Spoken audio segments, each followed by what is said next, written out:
सन माथर खाई दो आयो। रते देरे खा हलियो सन माथर खाई दो आयो।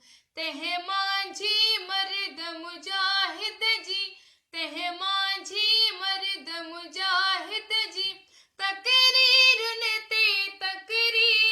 ते सिंध सोचे थी, सिंध सोचे थी, सिंध सोचे थी, सिंध सोचे थी, सिंध सोचे थी, सिंध सोचे थी।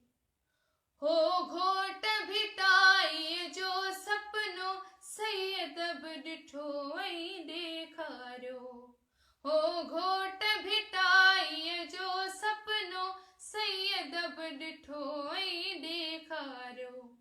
अॼु केर कंदो हा केर कंदो, अॼु केर कंदो हा केर कंदो, ताबीरन ते सिंध सोचे थी, सिंध सोचे थी, सिंध सोचे थी, सिंध सोचे थी, सिंध सोचे थी, सिंध सोचे थी।